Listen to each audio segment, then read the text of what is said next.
Georgia, and we will continue to monitor that throughout this investigation, throughout the evening as we carry on. There was a call, as we're aware of, to a local high school as well this morning with a reported threat. Police responded and investigated and determined that there was no threat after all. There's been reports that a Colton Gray, who is another student here at the school, was involved, or that Colton Gray was involved in this. If you recall from a previous press conference early this afternoon, the individual that we have arrested and will be charged with this, his name is Colt Gray. But there is another student here at the school with a very similar name. We want to ensure everyone that Colton Gray is not involved in this incident. That is the name that I provided you earlier this afternoon. So those reports were inaccurate, if that was passed on to you. I do, however, want to identify the victims of this incident today, those that lost their life in this tragic event. Mason Schermerhorn, age 14, who is a student here at the school. Christian Angelo, who is 14, also a student here at the school.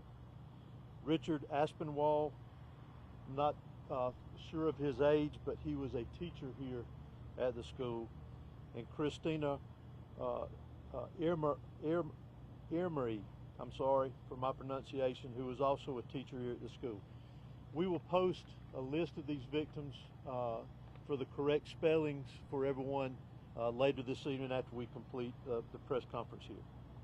Also, as has been released, the FBI's National Threat Operations Center has received anonymous tips in the past of online threats to commit school violence or school shootings at an undetermined location and time. The FBI referred this information to the Jackson County Sheriff's Office for action. The Jackson County Sheriff's Office identified and located Gray, who is our suspect in this case. They conducted an investigation at that time, and there was no probable cause for arrest or to take any additional law enforcement action. This is not recent, this is in the past, but we wanted to bring that to your attention because we are pursuing that, working with the FBI on that, and any connection to that incident that could be connected to today's incident as well. Also, we're also aware of some previous contacts that the Department of Family and Children's Services in the area had with the suspect and his family, and we are pursuing that avenue as well too, to see if that has any connection with today's incident. Let me stress again, as we have many times, that this is still a very fluid investigation. It is still very active. We will have agents and there will be law enforcement personnel that will be pursuing investigative leads and collecting evidence throughout the night and into much of tomorrow, I would anticipate as well. We again ask for your patience in that. This is a criminal investigation, and we're going to treat it like that. So I apologize ahead of time if we don't answer some of the questions that you may ask, so please understand. I also want to bring note to one very special thing that we do not need to forget about here, is we have heroes in our midst. We've talked about our law enforcement personnel, our fire, our EMS. Those that are deceased are heroes in my book. Those that are in the hospital recovering right now are heroes in my book. But also the heroes that we need to remember is our faculty and staff here at this school. They acted admirably. They were heroes in the actions that they took. The protocols that this school and this system activated today prevented this from being a much larger tragedy than what we had here today. So I want to recognize them as heroes, because they are. And continue with our thoughts and prayers, as has been mentioned, for the families that were lost here today, those that were lost here today, those that are recovering in the hospital, and obviously those that were affected directly by this tragedy here at the school and all of the community of Barrow County. We need to continue to have them in our thoughts and prayers. Thank you for doing another one of these again. Can you tell us, by chance, since he's being charged as an adult, will he be in court tomorrow? Will there be a first court appearance? Will he be booked tonight? Will that happen? He will be booked tonight. I'm not sure of the court appearance, but it will be within a reasonable amount of time. Is there anything that you can share to us about the weapon that was used, by chance? The weapon that was used in this was an AR platform style weapon. So how did Mr. Gray get the gun into the school? We're still investigating that aspect of it. Did he go out of the classroom, get the gun, and come back? We've heard some of that from some students. We're still trying to clarify a lot of the timeline from the time that he got here to school today until the incident took And place. last one from me. I mean, so often, I know people at home, we always hear something that the FBI has heard something about someone who goes and does one of these tragic events.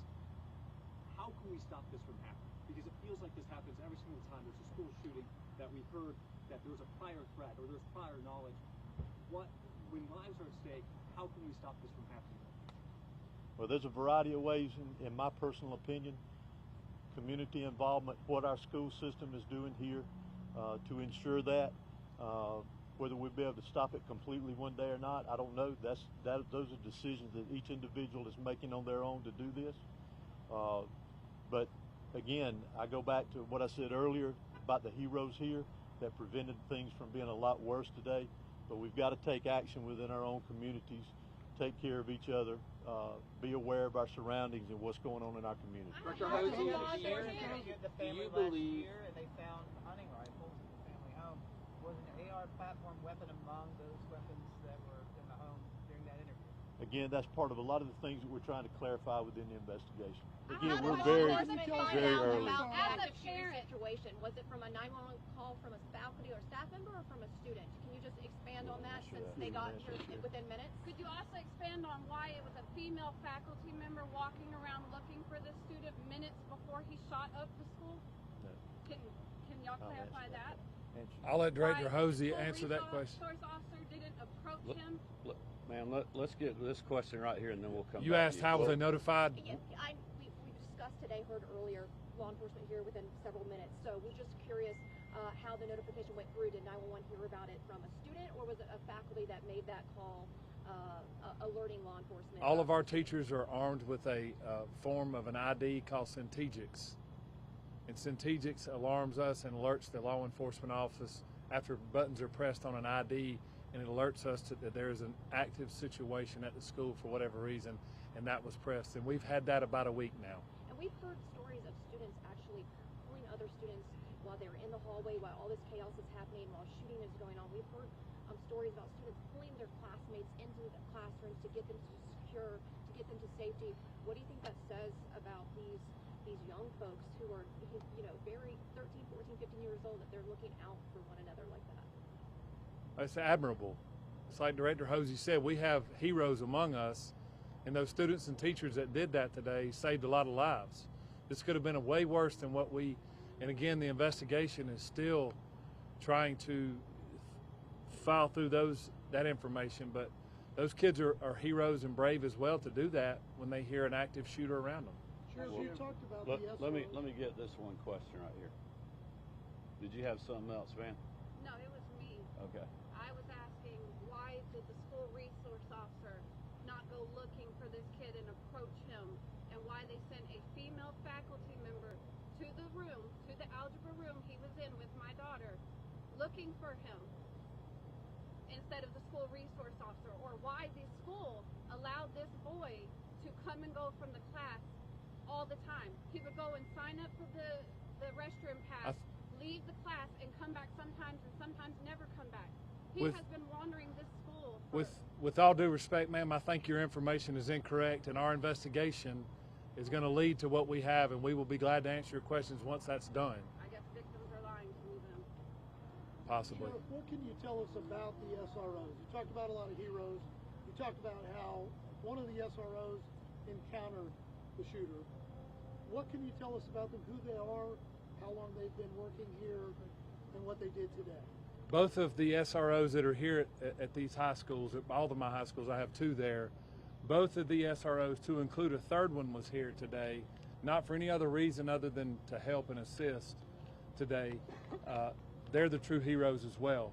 They were actively looking. They had an alert, I guess, if you will, and when they interjected, or when this shooting began, they interacted with the shooter, Mr. Gray, and as soon as they made contact with him, he gave up immediately. Can you share these officers' names? Not at this time. I'd rather not. Sure. Where is the shooter right now?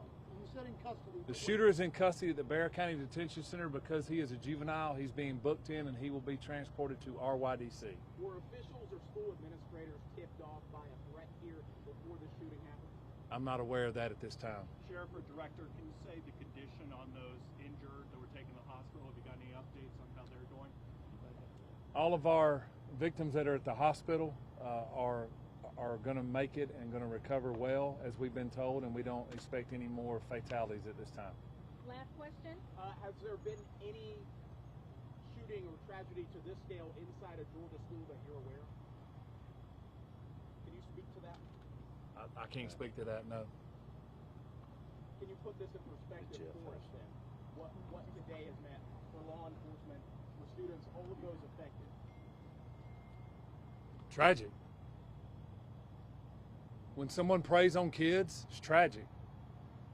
Like I said earlier, hate is not going to prevail in our county, and hate's not going to prevail in our state. And pure evil did what happened today. That's all I can tell you. I want to continue to say that. I'm proud of the men and women behind me. I'm proud of the women that stood beside me. I'm proud of the men and women who protected these kids. I'm proud of this staff. I'm proud of this community. And I just ask for prayers. Governor, Thank you. Is there any more your office can do to prevent shootings like this in schools? Well, look, we've done a tremendous amount on school safety, but today is not the day for politics or policy. Today is the day for an investigation to mourn these precious Georgians that we have lost, to thank the first responders that went, into the line of fire, the school staff, superintendent, the principal, and others that are just trying to hold this community together. That's what we need to be focused on right now.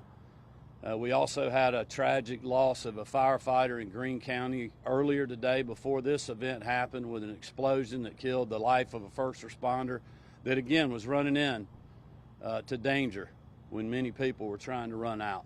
And that's what the focus needs to be on tonight. I would ask everybody to continue to keep this community, these victims, and these educators and these men and women in law enforcement in your thoughts and prayers. Thank you.